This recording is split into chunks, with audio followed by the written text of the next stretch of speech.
You're listening to the Beyond My Battle podcast. I'm your host, Martel Catalano. Part intimate, part informative, and wholly designed to support you in your journey, each episode combines personal stories with expert insights to explore the many themes of life with illness or disability. So we're getting to the point of this pandemic where being indoors or separate from many people has almost become the norm. Whether that makes you feel anxious or at peace certainly depends on your own personality and experience with this kind of thing, as we know many in our community have been isolated from others for extended periods of time before due to health concerns. If you missed our last episode on the coronavirus as a catalyst for calm, I recommend going back to it since we're all still working with the many feelings brought up by this pandemic. We're bringing you this episode because it's been a time of creativity for many. A lot of us are turning to the arts in various ways to cope or fill in the new time. Music, painting, dancing, drawing, writing. Creative outlets have been used for centuries to express ourselves or even communicate what's difficult. So it's no surprise that now, while the world is learning to live with new levels of uncertainty, new questions and concerns, that so many of us are diving into the arts. We recorded most of this episode prior to the outbreak, but it feels like a good time to share it, to honor the arts and to learn more about its therapeutic value. We also sadly had to postpone our annual fundraiser, Art with Heart and Hope, which was originally scheduled for May 21st. And while we explore avenues of hosting it later this year, these stories really embody the spirit of our beloved art show. You're about to hear from 3 different artists, Jessica Stratton, Chad Leonard, and Amy Ostreicher. Each found the healing power of art in different ways, but all channel their lived experience with chronic illness through their work. Later, I speak with Heather Hutchinson, an art therapist who dives into what exactly art therapy is and how it helps us access the creative process, the present moment, and emotional healing.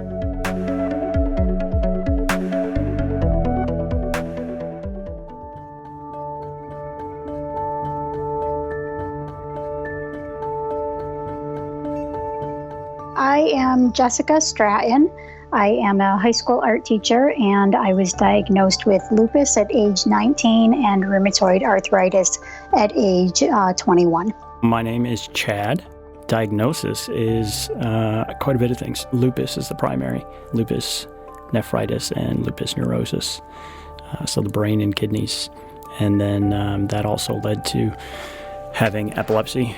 The brain damage caused seizures to occur, and then medication was able to, what they thought, control seizures. Had some sporadic ones here and there, but pretty normal life. But I was actually having undetectable seizures destroying the brain, so brain surgery was required, and post-brain surgery, some other diagnoses. Yeah, a lot of good stuff. My name is Amy Ostreicher. I'm from Connecticut. And my condition is that I have short gut syndrome and not quite a whole digestive system from many surgeries.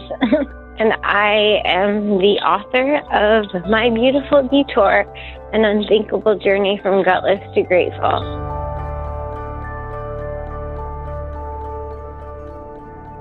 To be a survivor of having a peach size of my left temporal neocortex removed, the most important part of the brain.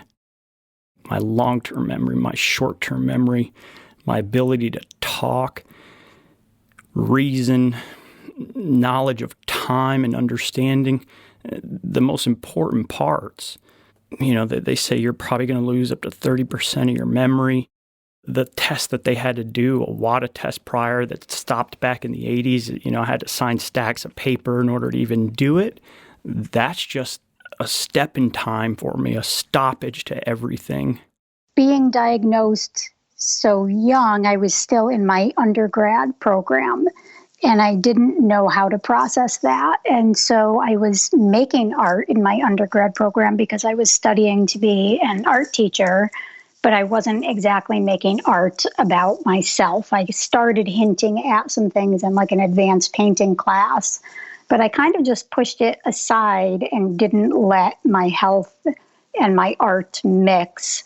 And then a bunch of surgeries later and living with tremendous amounts of pain on a daily basis, I was in a really terrible accident in 2014 and didn't really fully recover until 2015. And then all of a sudden I was like, you know what? I want to make work about how much I have endured. And I took a 3-credit class at Ithaca College. And that's when I really allowed myself to start making art about my body. I never really had health problems my whole life. And then when I was 18, I developed a sudden blood clot in my mesenteric artery, and I went sepsis. I was sent to the ER because I had such bad stomach pain. And I guess when I got to the ER, there was so much internal pressure that my stomach ruptured. It literally exploded. And I was in a coma for months. And so I woke up months later and I was told that I didn't have a stomach anymore and I couldn't eat or drink. So it turned into about 7 years without food or drink. And eventually, after 28 surgeries, my digestive system was reconstructed. So it was definitely a long, very uncertain road. It's hope that the right side brain is going to adapt and take over and start to relearn. They knew that they're going to have to give me cognitive therapy. After the surgery, family members' names I couldn't remember. I couldn't really. It's like things had to just slowly come about. It's been just over 2 years. And creative side, though, it's the artistic side, it's the emotional side, has been so much of a overflow. I now respond in ways that, as an artist, those are beautiful things. To now have to write notes after I started, post-brain surgery therapy, and to be able to remember names, I had to write notes. To remember just an event, write notes, and yet out comes poetry, elaborate poetry that never was part of me before. And then drawing little sketches in cognitive therapy, yet my sketches had to be very artistic and very, very thorough.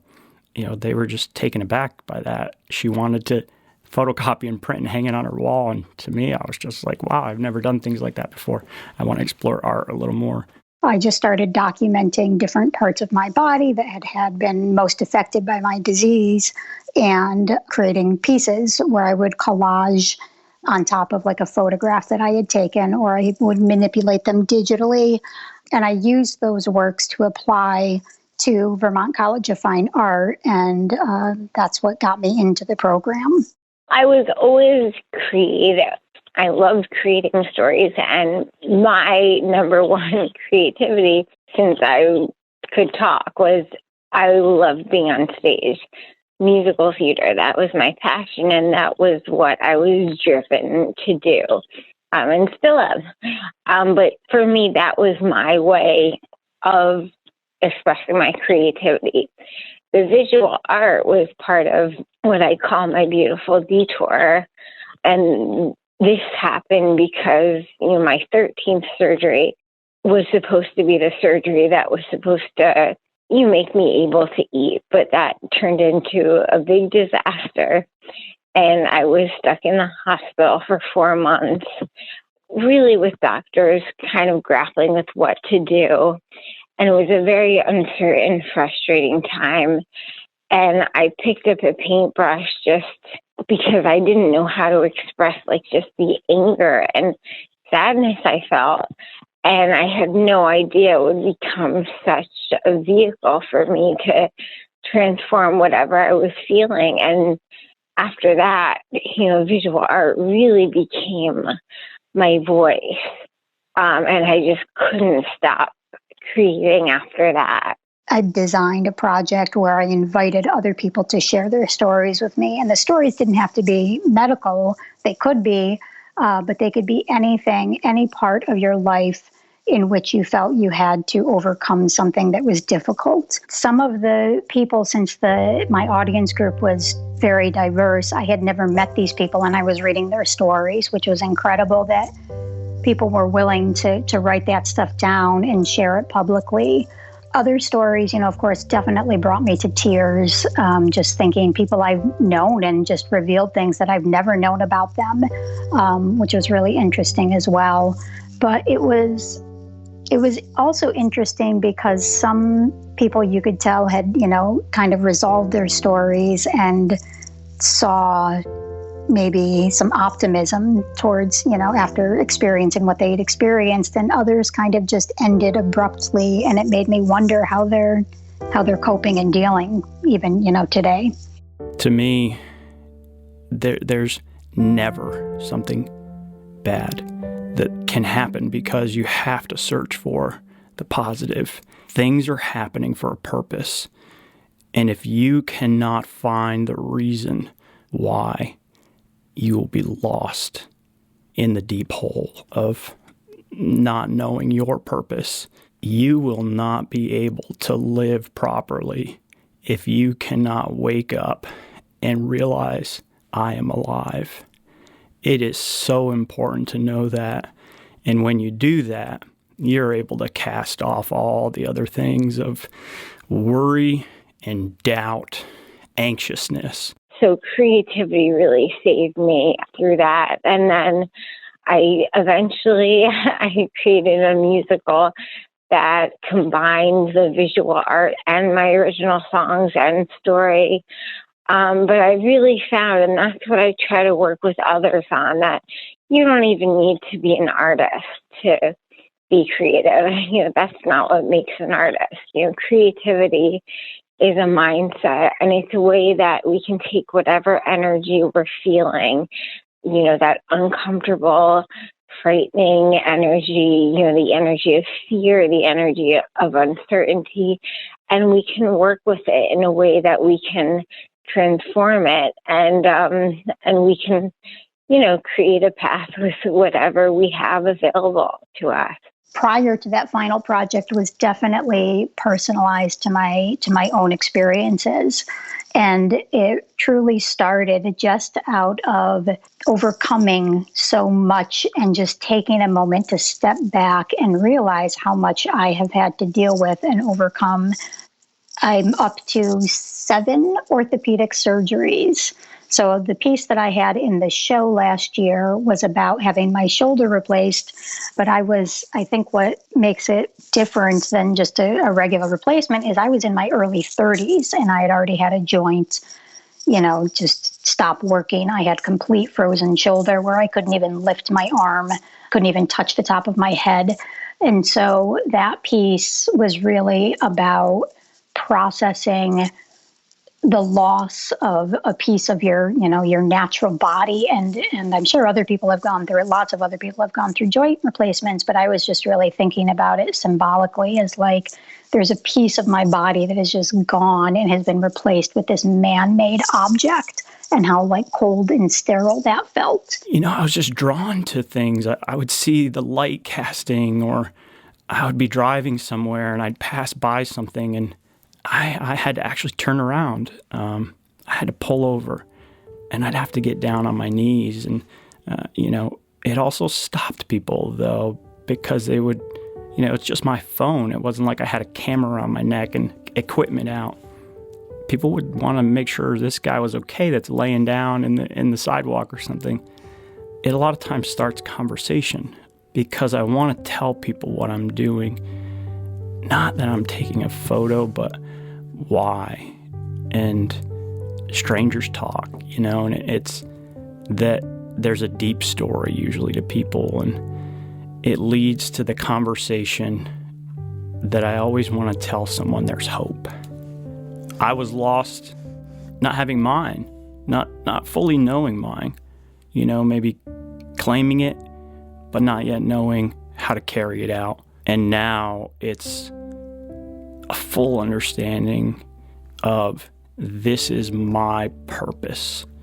And now I need to make sure that I am carrying out my purpose. Even in the most difficult circumstances, I knew it was important to feel.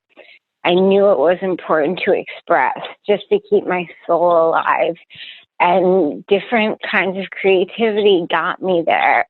And so, my memoir talks about how those things, people ask, like, why are you such a positive person? And I say, like, I'm really not a positive person. I've just found ways to really tap into whatever I'm feeling. And it's made me a very present person. So the memoir talks about how, that wasn't always the case. And I had to find those creative outlets to really figure out what the heck I was feeling under all this. And that there was anger and there was grief. And those were important things I had to work through and change so I could use them to, transform me into something else. I've always been an artist. Ever since I was a little kid, I was always interested in making things. The problem is I have never really been invested in a subject the way I am with my art that's about my condition. And I think a lot of that had to do with I was trying to ignore my condition. I didn't want to think about it. I was really depressed about really losing my youth. I mean, my 20s were all about suffering and this damage, and it was really depressing. And I didn't want to think about it. I didn't want to make art about it. I didn't want anything to do with it. So I made other things. I went through a lot of different types of art making. I went through a series of painting musicians. I'm a huge music fan, but I can't play music. I can't sing. I can't hold a tune, but I love music. So I was making all these paintings of people playing instruments. And that was my focus. I was really trying to not think about my condition. You get a lot of different feedback. You get the, just go get a job. Well, take what you're doing and go sell it. There's a lot of different thought. So you have to take, I think the most important is know yourself and know what has to be done with gaining quality for you and your health as the primary thing. Because when you're in a recovery state, you never want to put yourself out until you are going to represent yourself in quality. You don't put, as a painter, a painting out while you're learning. You don't put it out for sale and just put $5 on it because it has your signature on it. And now that is you as a painter. When I'm told just go get a job and I'm at 50% cognitive level, I was so just reassured by my cognitive therapists when I was doing those kind of things when they said, no, absolutely not. Like, yeah, I mean, if you're going the avenue of just being completely disabled, we could see about having you be in this group where you're out and you have someone side by side with you. But to go from running companies and owning companies and things like that, I just have a different avenue now. I'm in a place right now where cognitively and physically, I have a lot of things going on. And, to realign yourself and make sure that you're in a state where you want to represent yourself and make sure that you are whole. Your whole may only be 80% though. That's okay. Art was always an escape for me. So art was always a way to take my mind off of things. But then I just kind of switched my thinking. Instead of just being depressed about what was going on with my body, I started to honor what was going on with my body and to share those experiences. I think people get daunted by the word art or creativity. Like, oh, I'm not an artist. I was never good at art in school. Or like, oh, I don't really need art that much. It's not that important. And again, like, I can't overstate the importance of creativity and how accessible it is and how innate it is for everyone, because creativity is just our energy. It's whatever energy we feel. It's like the sensations of emotions that we feel. And it's so important for us to see it that way, because then we can't judge our energy and label it as, oh, that's anxiety, or, that's fear, or, that's, we can just take that energy and say, oh, let me figure out a way I can utilize this so I can transform it. And that could be, I always say it could be through cooking, it could be through laughter, it could be through having conversation. I really give very different ways throughout my recovery that I was able to use that energy in different ways.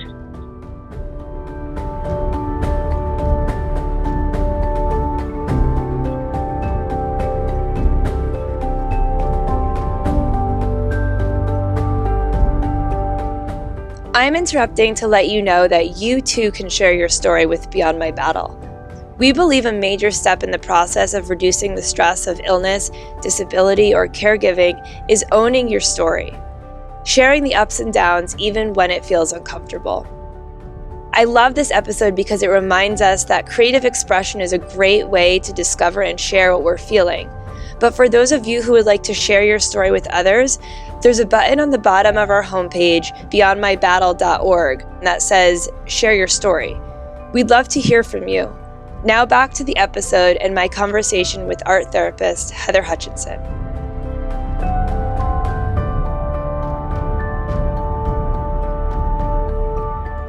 Hi, my name is Heather Hutchinson. I'm the executive director of Create Community Studios. We're an expressive art studio located here in the Capital Region in Schenectady, New York, and Saratoga.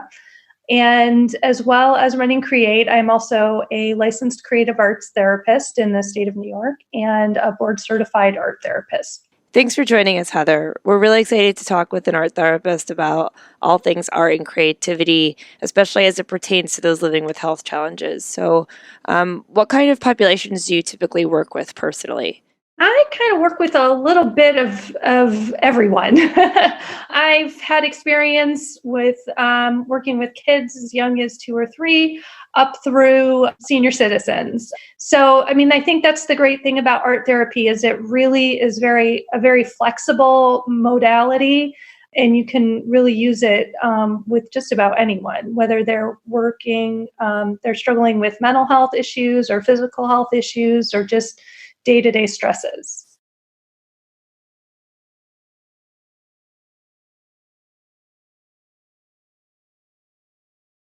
Art therapy can be beneficial to just about anyone. I think a common misconception is that art therapy is only for people who are quote unquote good at art or considers themselves artists. And actually, in a lot of ways, I think that art therapy can be even more beneficial for folks who haven't necessarily thought of themselves as being artists in the past. That's interesting. I think people often wonder the difference between art teachers and art therapists, like wondering what makes one therapeutic versus educational if everyone can do it. So could you explain what the difference is between those two? The biggest difference is when you're taking an art class, whether it's, in school or at a university or just even kind of on your own through an art center, a lot of the times you're really focusing on how to learn a specific technique. So like for a drawing class, for instance, you might be trying to learn how to draw perspective or figure drawing and how to render things in a particular way. Versus art therapy, the foundations of art therapy are really based on the process and using the process of art to get in touch with yourself and your emotions. And the end result isn't necessarily as important as the actual process itself. So the end result might really not look like anything in particular to someone else looking at it. I think another misconception about art therapy is that one particular image might mean something generally to everyone. Well, it doesn't. Art therapy is really based on the idea that it's a therapeutic process between an art therapist and a client. An art therapy session might work the art therapist gives the person a prompt to work on, and then they kind of talk through the art process while the client is working on it. And it's talking about the art and what they're feeling during the process, and then what they might see in reflective as a reflection in the art that is the most important. So that's the really big difference between a class and art therapy, is it's product versus process. Yeah, so with that process in mind, while it's going on, are there moments where you get into things like personal trauma? Do you get into that therapeutic modality, or does it crack open the ability for people to talk about what they're experiencing on an emotional level? Yeah, and I think that's one of the big foundations of art therapy, is it is really good at helping people gain insight into things that have maybe been unconscious or subconscious for a long time. So things like trauma, whether it's traditional an abusive, physically abusive situation or an emotionally abusive relationship, or if it's something like medical trauma, art therapy is really good at helping people kind of work through those feelings in a really safe and non-threatening way. So what is it about art that is therapeutic then? Like, is it the focused attention, the expression of emotions, the fine motor skills, or is it different for everyone? Yeah, I think it's very individual. And I think that's one of the reasons that art therapy is such an effective means for processing. It's very flexible in that it can work as a form of physical therapy. So someone who is working on fine motor skills, someone who might be on the autism spectrum or who has had a stroke.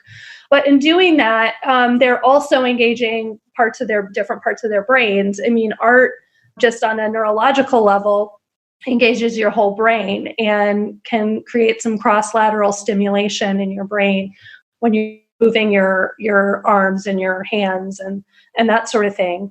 But then there's also, for someone who's maybe working in overcoming depression, for instance, they might have this kind of looming feeling of darkness around them, and being able to get kind of inside your body and in your mind, out in a drawing or forming it in an exterior way, allows you to have a sense of release. That can really be a very effective thing. Instead of kind of keeping everything all bottled up inside, it's allowing you to make the interior visible to other people.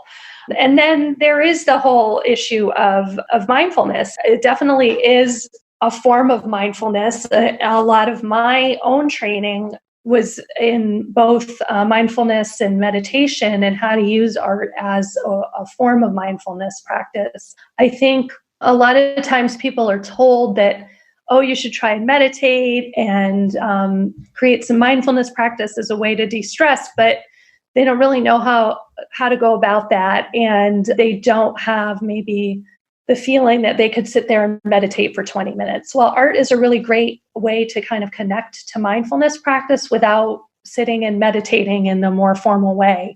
And things like focusing on just drawing an abstract shape or coloring something in, especially abstract stuff, even trying to draw something that's aware, to make ourselves aware of what's going on in our environment. So even if you were trying to draw a still life or something like that, it's making you focused on what is in the moment, in the here and now.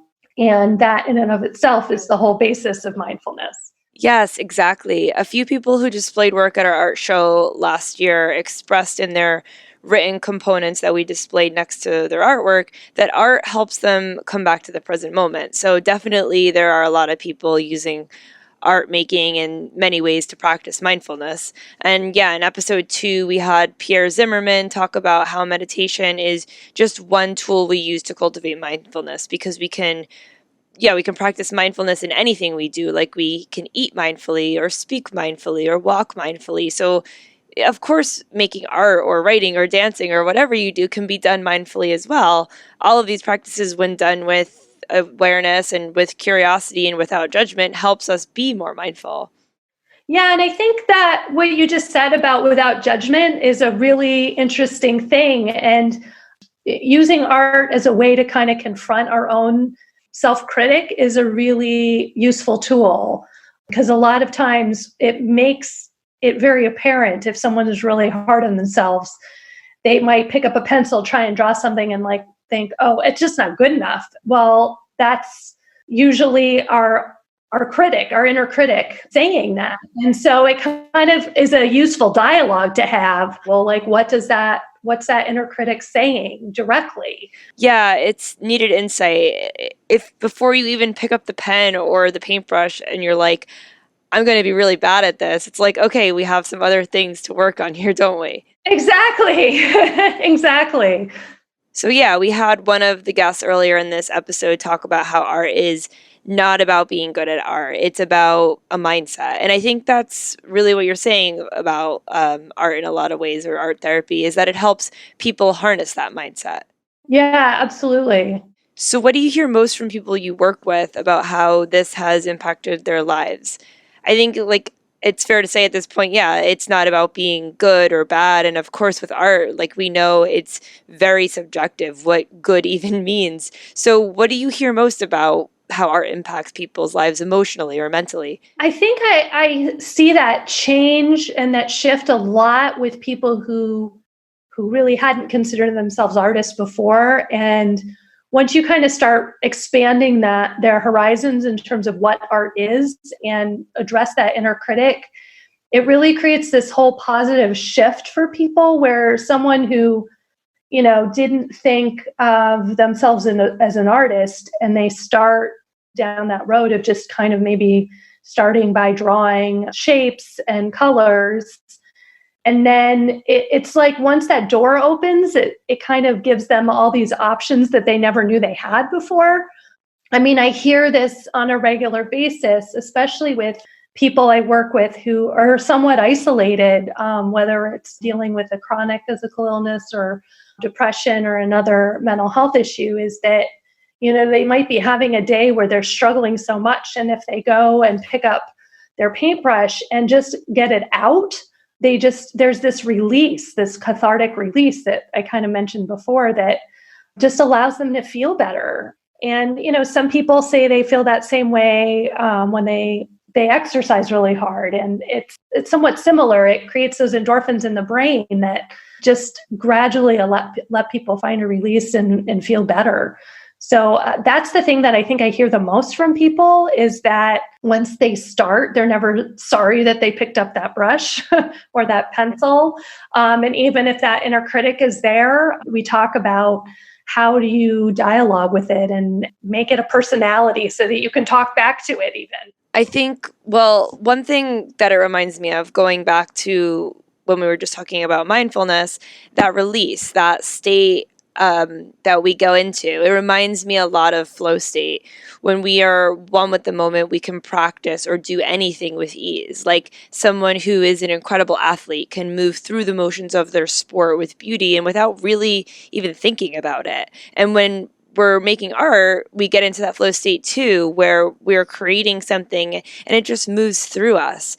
You lose sense of time and space because you're so present and at ease with what's going on. Yeah, absolutely. I mean, I think that's what the creative process is.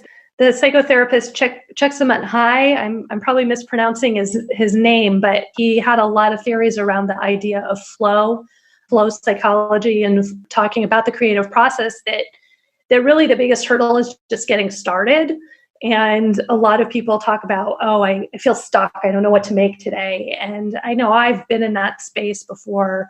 Really, before I was introduced to art therapy, I would sit there and think, oh, what am I going to draw? What am I going to paint today? Well, the half the battle is just picking up that pencil or paintbrush or a piece of clay and just starting. And you're right. Once you get going, there's something in the brain, those synapses connect and the ideas will come to you. And that happens a lot. And I hear people say that a lot. I think that's great advice to leave people with, right? Like the hardest thing is often just to get started.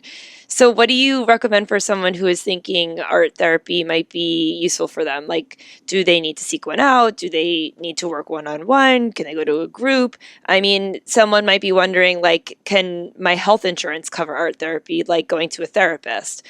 Where can people go to learn? The American Art Therapy Association website is the best resource. And if people are living here in New York, there's the New York Art Therapy Association website where you can get in touch with a registered art therapist.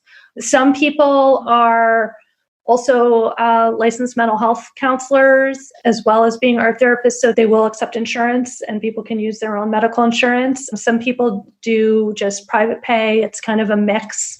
I think one thing I would caution is that a lot of people say that they use art therapeutically, or a lot of practitioners say that they use their art therapeutically, but they haven't had a lot of formal training around it.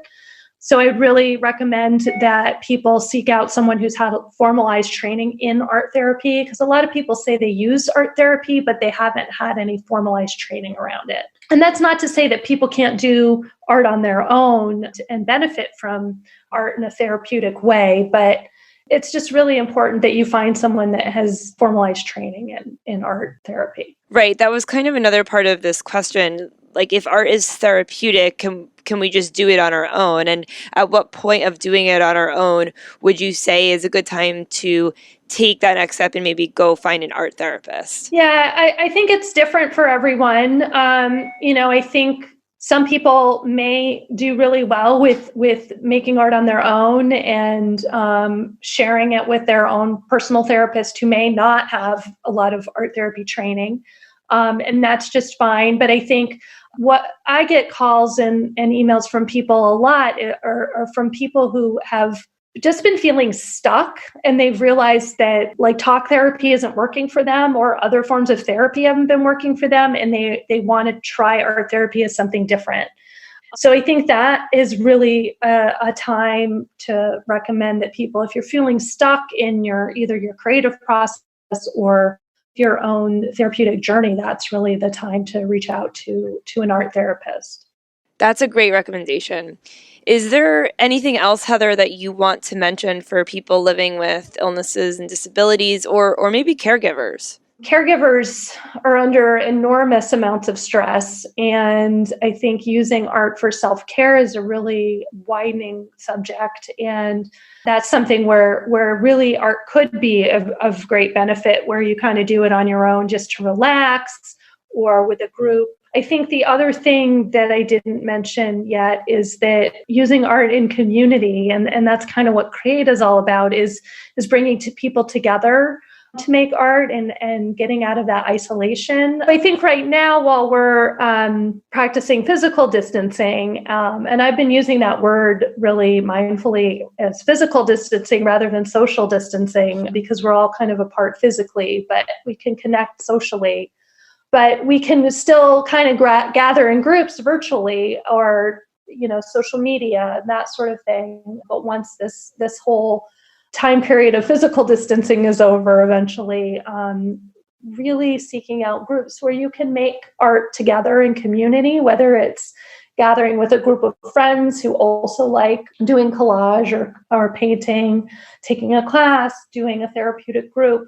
It really can help bridge the gap where you might feel socially awkward going and talking to someone that you don't really know just on your own or in a support group. But art kind of gives a way to all connect together on a similar level. So I think that there's that aspect of community in art that it can be really important in terms of addressing social isolation.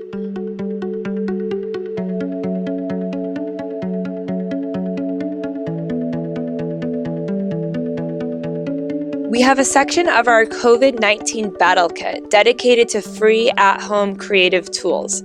You can find it by visiting the resources section of beyondmybattle.org.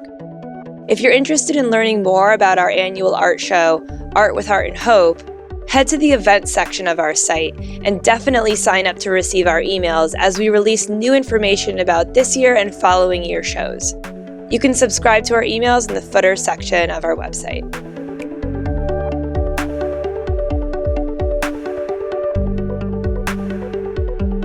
This show is presented by Beyond My Battle, a nonprofit helping people manage the stress of illness and disability. All of the organization's resources, like this podcast, are rooted in mindfulness, awareness, and compassion. to help individuals and care partners live happier, healthier, and more resilient lives. To support the podcast or any of our other programs, visit beyondmybattle.org/donate. If you enjoyed this episode, be sure to subscribe, rate, review, and share with your family and friends.